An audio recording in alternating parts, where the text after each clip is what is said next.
Meeting is being broadcast on Facebook Live.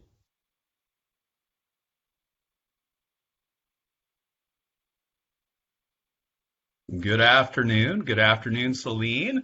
I want to welcome everybody to the International Code Council Region 1 Facebook page. Region 1 was established in 2014, and we're made up of 3 states, California, Hawaii, and Nevada. That includes also 32 chapters, and we actually have a representative from one of the chapters with us today. We're dedicated to the excellence in education and engagement to promote a safer environment by bringing code professionals like myself and Celine together today. This discussion forum was designed to highlight the individuals and the chapters that make up Region 1. Today, we have joining us Celine Sarkisloo, right? I got it right that time. Okay. Bldg Code Specialist with the City of Glendale's Building and Safety Division. Celine is also the Vice President of the LA Basin or Los Angeles Basin Chapter of the International Code Council. We'll talk a bit about that as well. I want to thank her for joining us. If you have any questions for Celine, please feel free to leave them in the chat.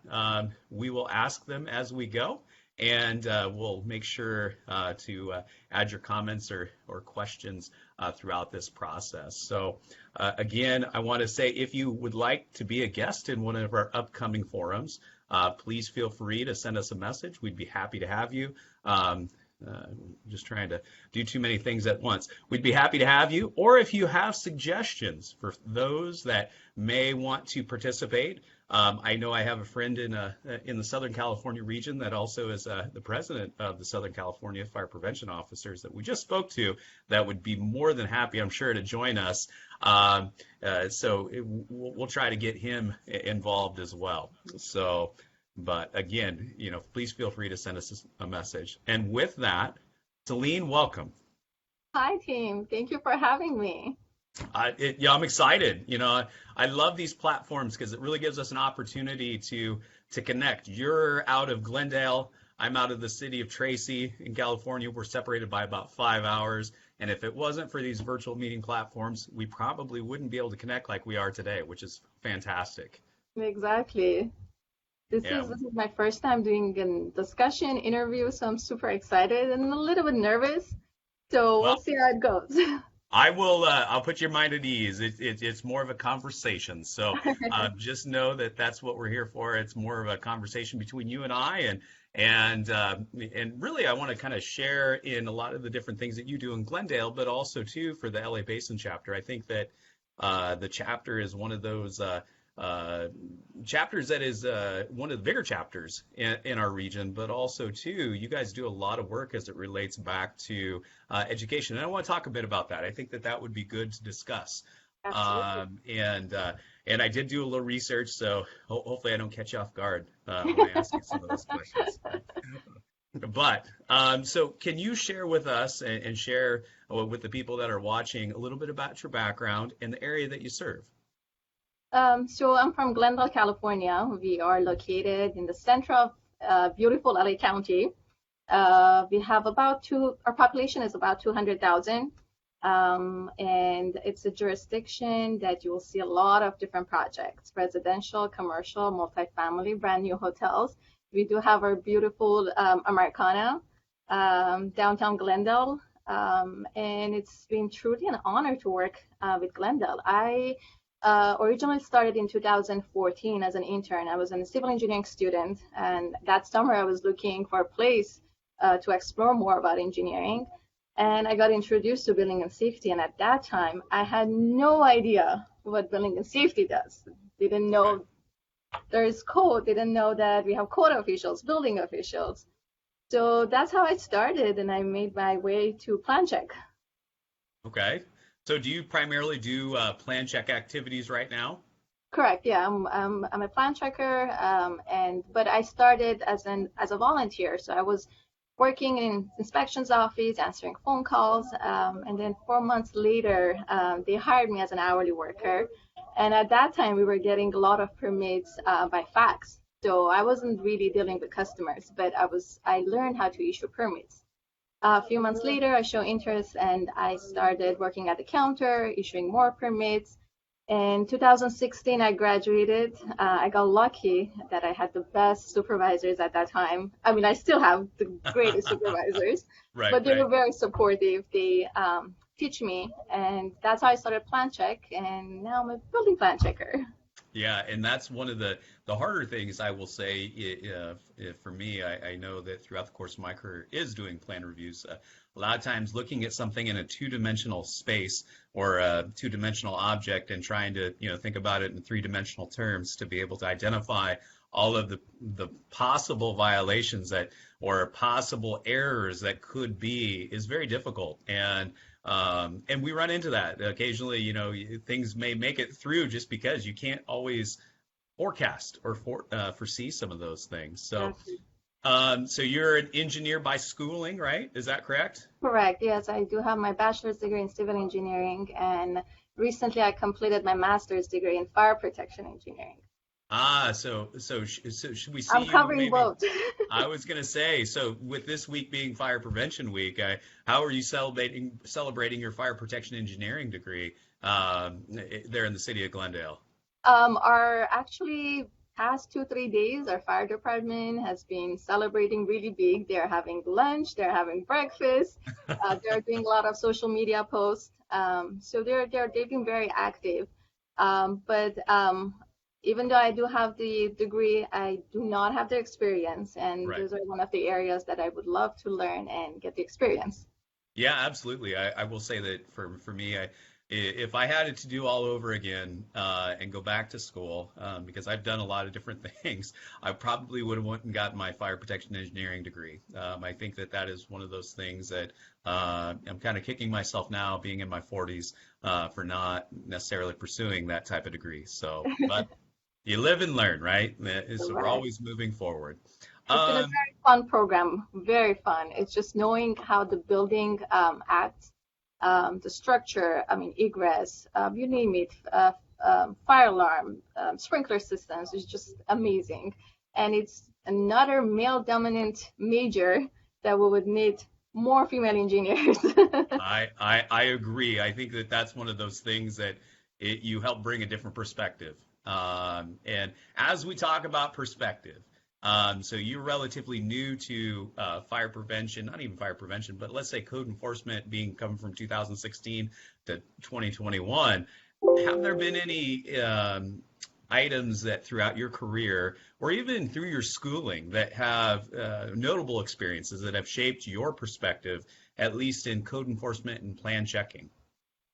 One thing that really helped me to grow, and I know that I do have years in this profession, I need to learn a lot, I need to experience a lot. But one thing that helped me to get where I am right now has been people that support me and they taught me how to do it. So mentorship was one of the main things that basically helped me to grow and get where I am. And I promised to myself that for the rest of my career, I'll do the same thing for the next generation.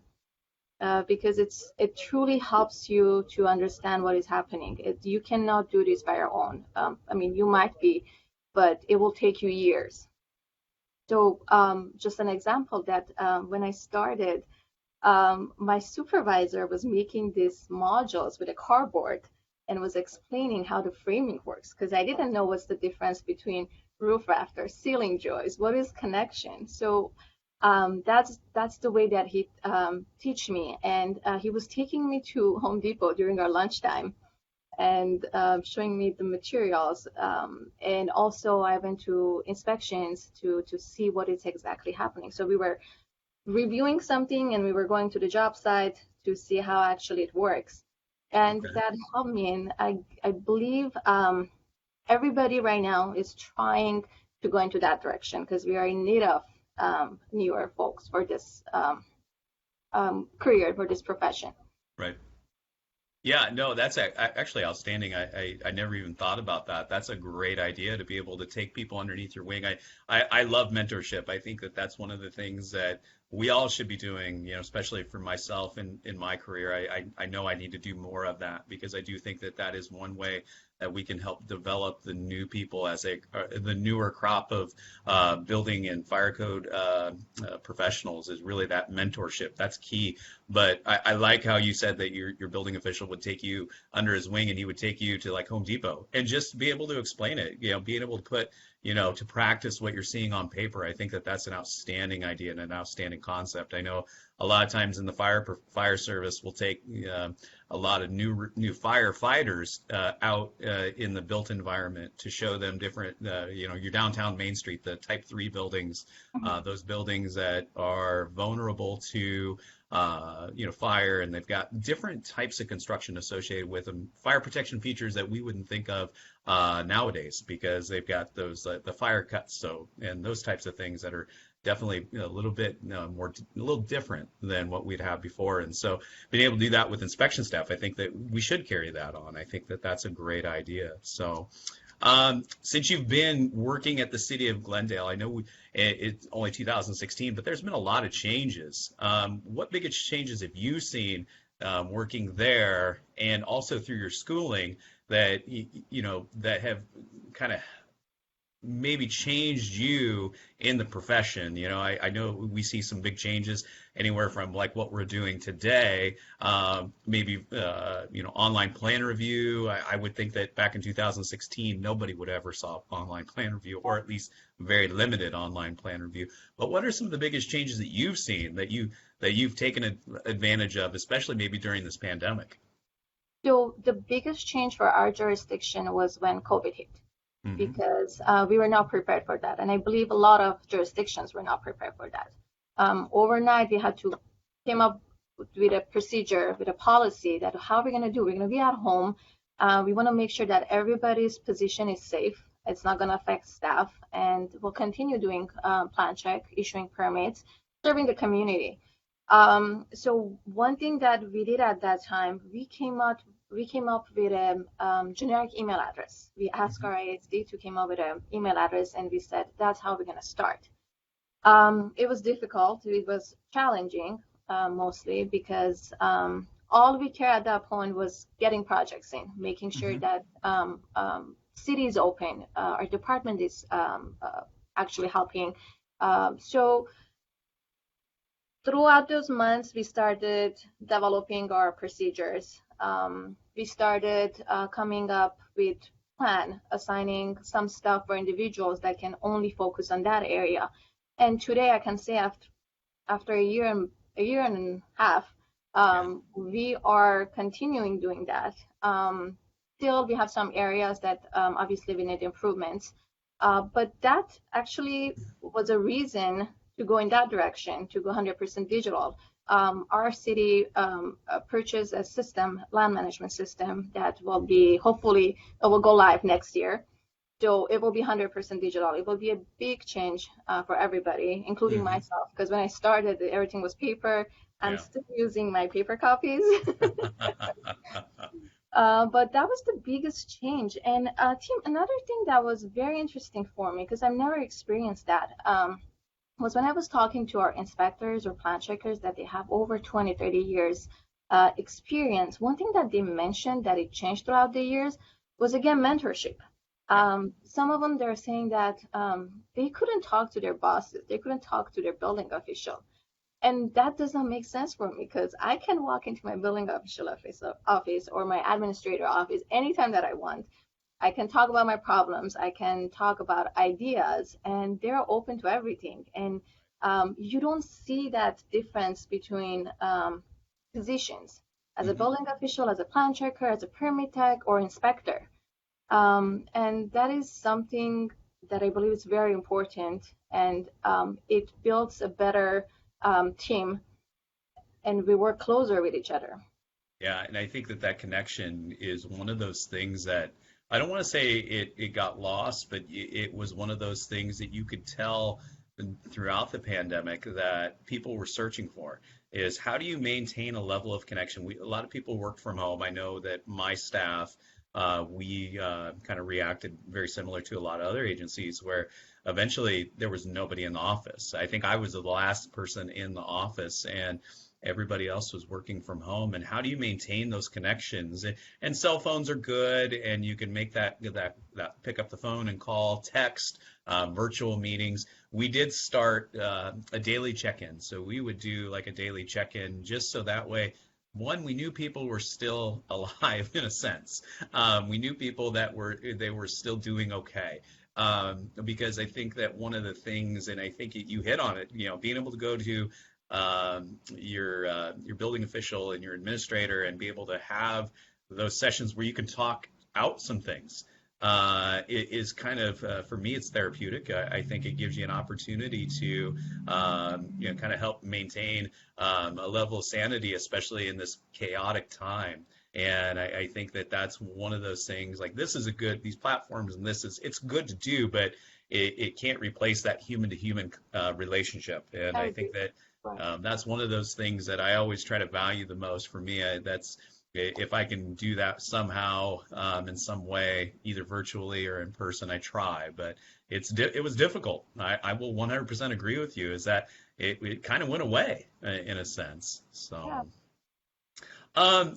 So one of the things we just kind of talked about this, and actually this is maybe I think this might be an easy question for you, is how do you connect with code professionals outside of your organization? And you and I met for the very first time just 2 weeks ago, and it was in across the country in the city of Pittsburgh. And so, but how do you? I mean, so you definitely connect with others, but how do you connect with others outside your organization? Chapters, local chapters, right. And that was how I started. So at one point in the beginning when I started, just knowing somebody from another division was a success for me. I know somebody from planning department. I want to work with them.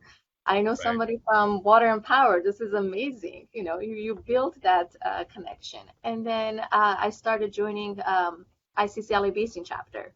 Mm-hmm. I was lucky that my supervisor, my building official at that time, took me to that meeting. And I was amazed for the first time that I saw all these code officials together. I mean, they are knowledgeable. They know everything. And whatever that they were talking, I was like clueless. I'm like, I'm scared being here. And I remember I met Susan Dowdy, and I was like, oh my God, she's a female engineer. Yeah. She knows everything. She's representing ICC. And I was just impressed. So that's how I started. I got involved with Fire Life Safety Committee at that time. And then in 2019, I applied to be on the board, and I got lucky, and I'm the current vice president. So that's how it started. And 3 weeks ago, we went to Pittsburgh. We met.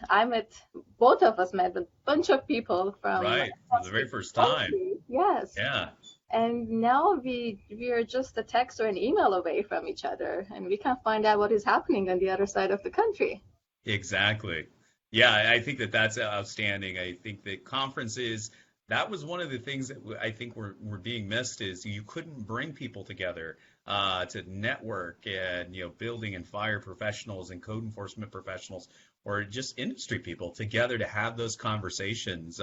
Everything was kind of held together and did a pretty good job. If somebody could figure out how to do more of these networking things virtually, that would be they would make some great money. I think that trying to do it in a Zoom room, or like we're on Blue Jeans today, trying to do it in these meeting platforms is somewhat difficult to have like side conversations and be able to get to know somebody. And I don't know if there's quite the replacement yet for like going to conferences and having that discussion with others. I haven't quite seen it yet. Now, we talked about the LA Basin. So being part of that LA Basin, you guys actually just won the Chapter Merit Award, and congratulations. That for one, I think that's a big thing. For your guys' commitment to education. As the vice president for the LA Basin, can you provide us a little background of the chapter, maybe a little bit of, and I say a little bit of history, I mean, just kind of like the formation of the chapter, how long the chapter's been around, and some of the educational opportunities that you provide? So ICC LA Basin Chapter was established in 1957, and it's one of the biggest chapters. We represent 89 jurisdictions in LA County. Honestly, everybody, whoever that has been on the board, they've done so many amazing jobs that nowadays it's just easy. Everybody knows LA Basin Chapter. What we do, we try to continue what they've started and trying to bring members. The main goal for this chapter is to bring consistency between these jurisdictions. And of course, we do have trainings, we have monthly meetings. Usually we meet second Thursday of every month. And before COVID, it used to be in person. And we find a place that is closer to most of our members.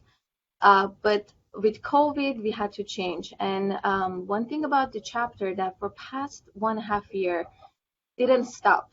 And we continue our meetings through Zoom. And we increased our membership, and now we have more members. We used to have about like 50, 60 per meeting, and now we are up to like 120. Wow. So that's been a big change for the chapter. And besides having our city employees joining, we also have colleagues from industry, from private companies that are joining us, and we are all trying to share information and become a better engineers, architects, permit techs. Right. So question, I'm familiar with the LA Basin. I have not necessarily attended one of your meetings, and I'm sorry for that because I do, and I saw that you're going to have a training on 3D buildings or 3D constructed buildings. So I think I'm going to try to join that. So you guys do have a lot of good training or provide a lot of good training to those folks. Let's say for somebody like me that doesn't live in the LA Basin, I'm outside the area. Do you allow others like myself to attend the trainings, maybe not necessarily be a member because we're not, part of the LA Basin? We don't live in that area, don't work in that area. Do you allow people from maybe the outside to attend those trainings? Absolutely, yes. So the good thing about now is that it's an online platform. So you can join us from anywhere, even outside country. And for because we weren't meeting for past 1.5 years in person, we were offering a lot of free trainings. And then if you go to our website, you'll see a lot of information. We do have membership. If you are not a member, you can always join us. We highly encourage to become a member because you can take advantage of a lot of stuff. And also we are offering a lot of committees, and it's a smaller group meeting once a month, and they're discussing any kind of topics that relates to that committee. So yes, if you're out there, you're looking for a fun place to be, just join ICC LA Basin Chapter or any local chapters. It doesn't matter. We all work together. Region 1, we have SoCal FPO, we have different committees, and that helps all of us to connect together.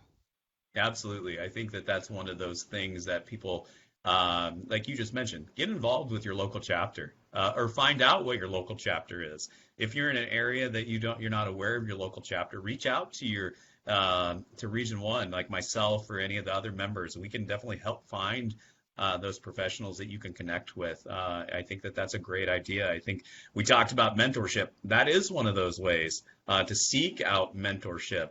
I still have a lot of friends throughout the industry that I reach out to on a very frequent basis. I've been doing this for 15, almost 20 years now, and I still have questions that I haven't experienced it, and it's always good to have those people. And I'm reaching out to people that are members of my chapter. I'm part of the Northern California FPOs or fire prevention officers, so I'll reach out to them. And now that I know you, I'll reach out to you for maybe some building code advice or fire protection engineering advice. Every once in a while, I do need that advice as well.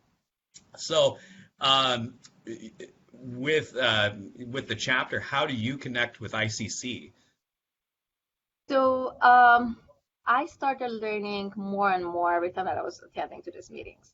Obviously, when I got on board, I met more people, and that's how I started. And I got lucky that recently I got elected to join a shadow program for ICC. Mm-hmm. And that was a great experience. It was eye-opening, and it was my first time attending to their annual business meeting.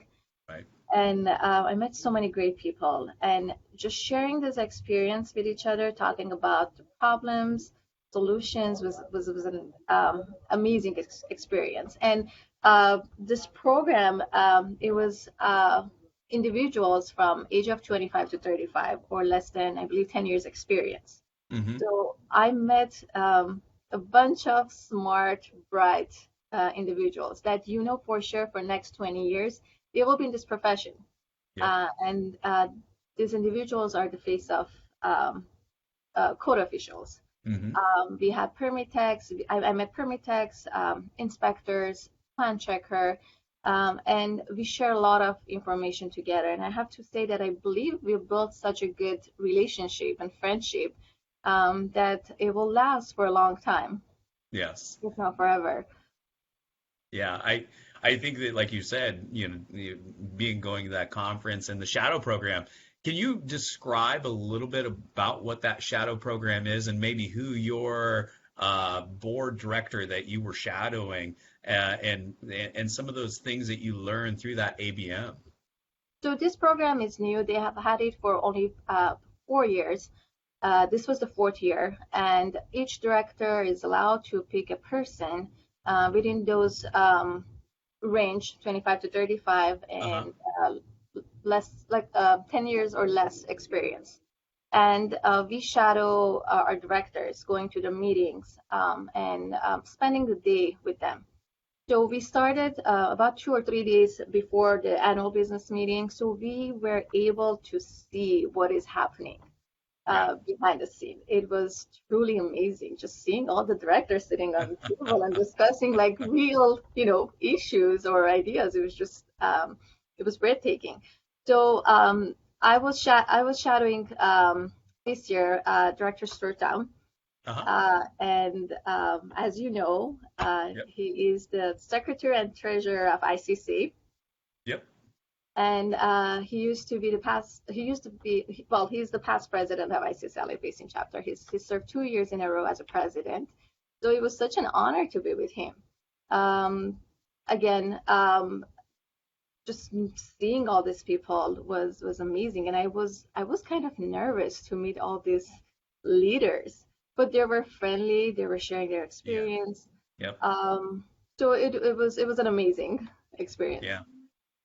Yeah, you mentioned being able to see behind the curtain a little bit. It's kind of like the Wizard of Oz and seeing behind the curtain, but being able to see what they were talking about and the real issues that are impacting the code enforcement realm, and listen to how they are addressing them maybe in their jurisdictions. And we know that the board is made up of people from across the country. And to really see how they're discussing those issues and maybe how they're problem solving together as a group is kind of one of those things that I think people don't always get to see. And it's always good to hear, experiences like yourself that say, hey, we do get together. We do discuss these things and do try to come up with some solutions, which is outstanding. One of the things that I have to mention is that it was the Emerging Leadership Committee. So a lot of younger individuals from previous year and how they were working with the directors. And you were there. You saw Ben getting on the board, and it was a proud moment for all of us. Yes. Yeah. Because the shadow program, I believe, 4 years ago, and just saw him to be on the board was really inspiring. Yes. And for us, especially, sometimes newer generation thinks that they need years to get to where the directors are. And I know with what happened, I can see that we'll see more younger, less experienced kid. However, I have to mention that you need probably work 10 times harder to get there, but it's doable. Yeah, I agree. It is doable, and I think that maybe the younger generation brings a different perspective. I kind of grew up in the era of when the internet first started kind of coming out. So I remember sitting in high school and just still working on the green DOS, and then all of a sudden the Macs came out, and you could get on the internet and all of that. And so I'm kind of on that edge, but now I still have to have my son help me with my iPhone every once in a while, tell me about different things. I can't Snapchat. I don't even know what that. I have the app. I don't know how to use it, but I can use Facebook and I can do that stuff. So I feel I'm pretty good. But to have a different perspective, I do think that things that we do is all about perspective sometimes, and I think that having a mix of individuals that have unique perspectives in different periods in their life can help really shape the organization. And I think that those are some things that will be good for the organization as it moves forward. So I think like Ben getting on the board is a good thing. Like you said, he went through the emerging leaders, and who knows, before too long, Celine may also be on the board as well. So I can say I knew her when. So. Thank you.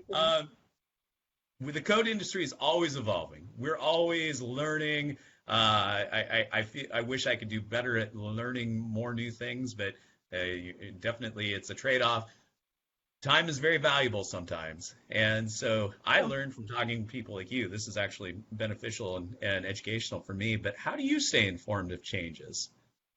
So I believe involvement is the main key. Attending to these meetings. At the end of the day, you will learn one thing for sure, Yeah. something new. And also constant trainings. I mean, codes are changing and we need training all the time. One other thing that I would always say is to have that connection with our industry. There are people on the other side of the counter that they will for sure know something that we don't. So just communicating with contractors, architects, engineers, and learn from them is also another, what do they call it? Another aspect. Uh-huh. For me, when I'm at the counter and I have a customer and they're asking me questions, I always tell them I might not know the answer. I might Right. need your own help. I will do the research. I will go online. I will find the code sections. I might contact a couple of people, but we both learn from each other. Yep. So just I believe involvement is the key. Yeah. I will say that throughout my career, and I don't know if, and I think that you probably have that same type of mentality, is you try to absorb it like a sponge. You try to learn from all different entities, and even learning from the industry when you're working with the industry. Like, hey, walk me through your process, show me, and that way I can, gain some more knowledge on how this works, so that way I know for the next time. I remember working with a lot of FPEs that were maybe designing sprinkler systems when I first began my career in fire prevention, many years ago, and helped me understand this a little bit better. And I think, and they were willing to do that. You develop that rapport, you develop those relationships, and also too, I like when you said that I don't know everything. I'm going to have to go back and look that up, and knowing when to say that, and knowing not to just try to go from the seat of your pants and just try to throw something out that's going to be wrong, and then you're going to have to go back. I've made plenty of mistakes throughout my career that have, I will say that maybe the mistakes have helped shape me a little bit more than the things that I've done right, because I remember those mistakes. I remember those things that I had to go back and correct. And it's always a very humbling experience when those things I happen. agree. I agree. And you don't forget those things, that's for sure. Yes. I've been working with a lot of great customers, and they've been our regulars. And sometimes that I, give a comment or corrections, they reach out to me. They're like, "Here you go. This is the PDF file. Why wouldn't you just read and we can agree or disagree on something?" So always, again, communication is the key. Not everybody will be not everybody would take you very serious about certain Right. things. Maybe when I say that, I don't know, they take it in a wrong way and they ask for a senior plant checker or supervisor. But Yep. what I've always tell them is that let me take a look at it. Let me see if I can come up with a solution. And if I can't, there's always somebody else that will have the answer. Yeah. So that is a little bit of challenge at the counter, especially when you're younger. Yeah.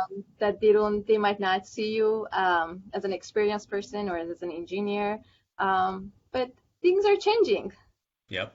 Yeah, and doing things that I have a lot of respect for people that have to sit at the counter and review plans and have that rapid fire and have that discussion, because that can be an intimidating process. Because if you don't know it just like that, then they may see that as a sense of weakness. And I hope that most people, I would say 99% of the people will be willing to work with you.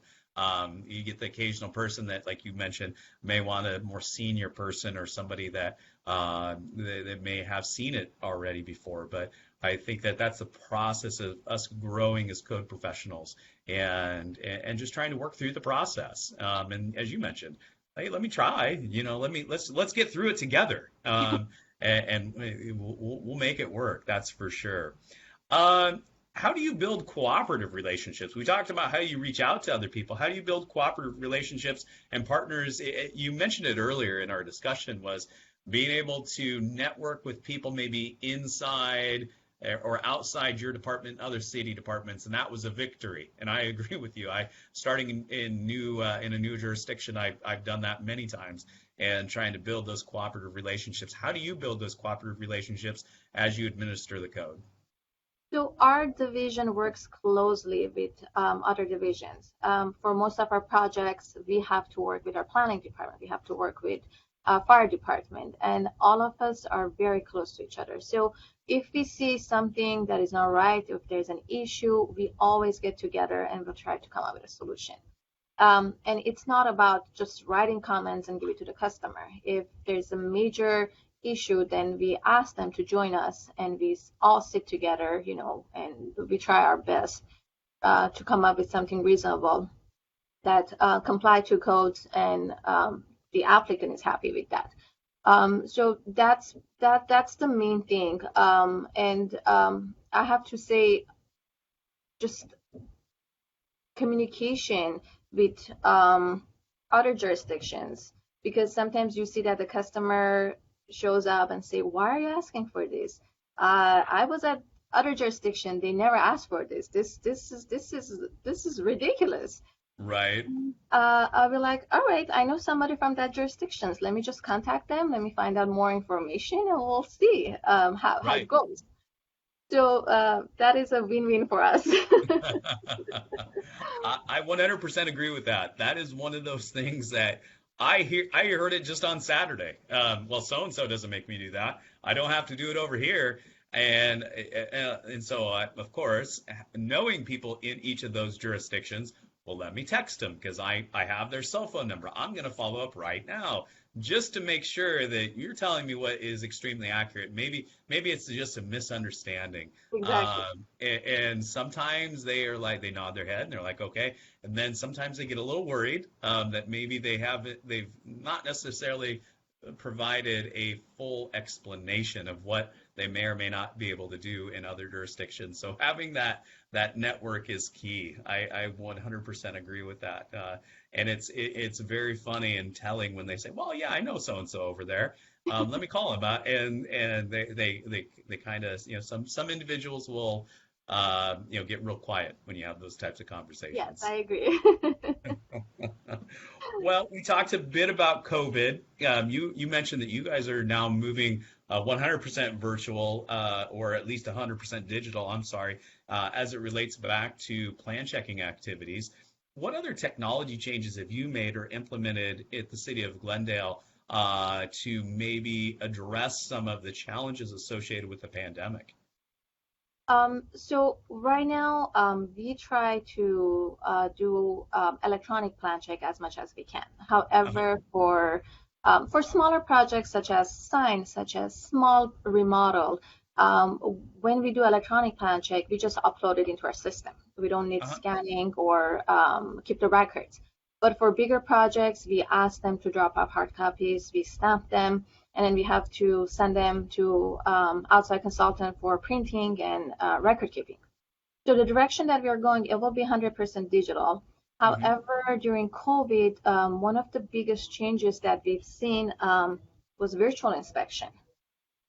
I don't think so that anybody would imagine that. Still, we need improvement in those areas, but for Yeah. smaller projects, Yep. roofing, maybe drywall, maybe insulation. Our inspectors did a virtual inspection, and when I was at Pittsburgh, I've heard there are some jurisdiction or some states that they're doing that constantly, like daily basis. And Hmm. one of my shadow program colleagues told me that he's actually using drone for some of his projects. Oh, wow. I was like, that's amazing. Yeah.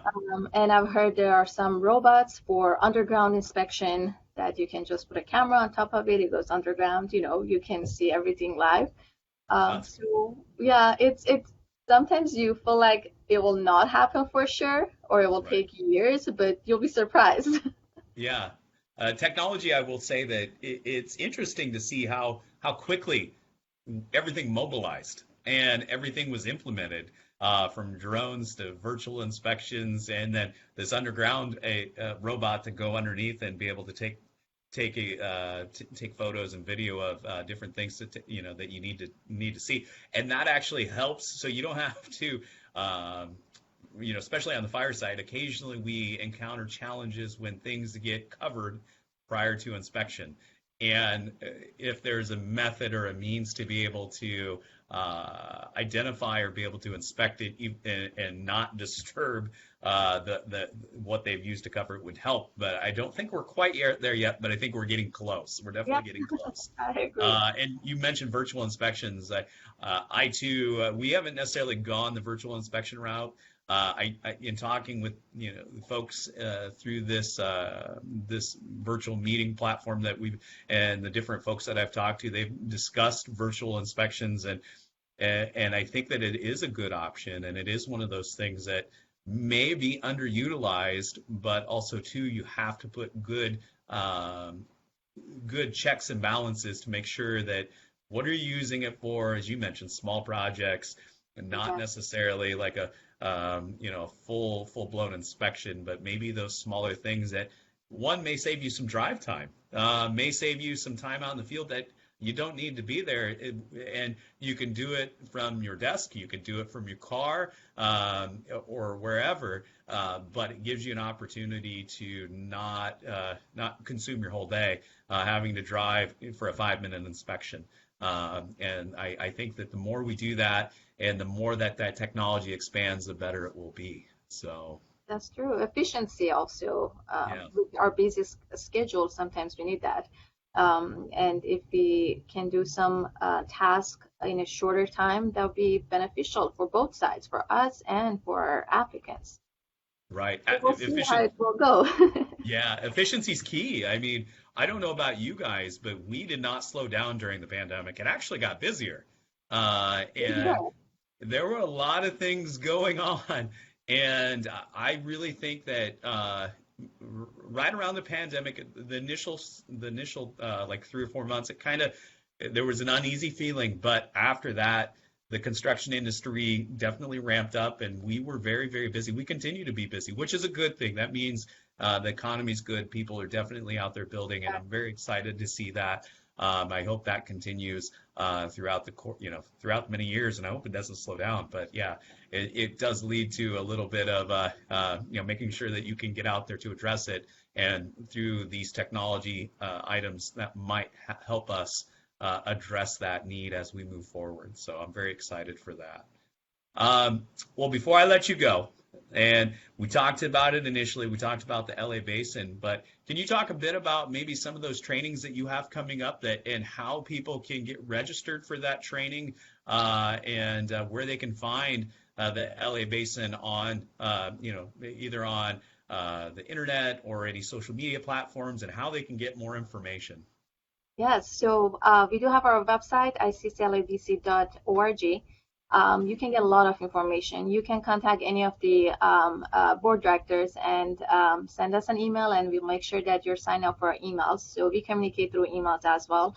We're notified about our trainings, upcoming meetings. We are on Facebook, Twitter, Instagram, and LinkedIn. So feel free to message us if you have any need for the department as far as training. What can we do to help you? We'll be more than happy to take a look at it. We are booked till end of this year. We have monthly meetings every second Thursday of each month. We are going to have a training on Chapter 11A and 11B, which is accessibility. So make sure that you sign up. And pretty much social media is our network, our platform. We are using Zoom for rest of the year. We will meet virtually, and we are trying to see what we can do for next year to making sure that everybody can take advantage of our chapter. Maybe half virtual, half in-person meetings. So we'll see. We are meeting. Our annual business meeting is coming soon, which is going to be in January. We don't have the date yet. We know exactly when we want to do it, but with COVID, we just want to make sure that we'll have a safe event. So we'll send more information on that. And also, I have to mention that we do have scholarship opportunities every year. Okay. So during our Building and Safety Month, which is in May, we announced our recipients. So if you're a student, if you know somebody, engineering, architectural, inspection, anybody at college can apply for this and be a participant. Yeah, and let's say if somebody wanted to, as part of that scholarship program, is it more for college education, or is it inspector 4 years training? College, yes. Okay. 4-year college, Okay. Yes, college students. Okay, well, that's exciting. That's good to kind of pay it forward and be able to help those individuals that may be getting into the field that need that assistance. And do you offer student memberships as part of the LA Basin? Yes, we do. So you'll find a lot of information on our webpage.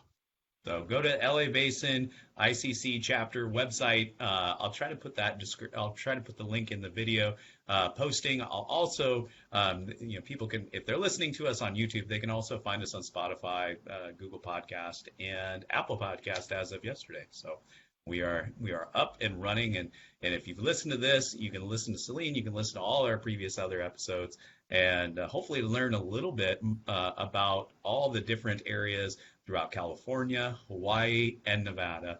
And Celine, I really want to thank you for taking the time. It was great meeting you in Pittsburgh.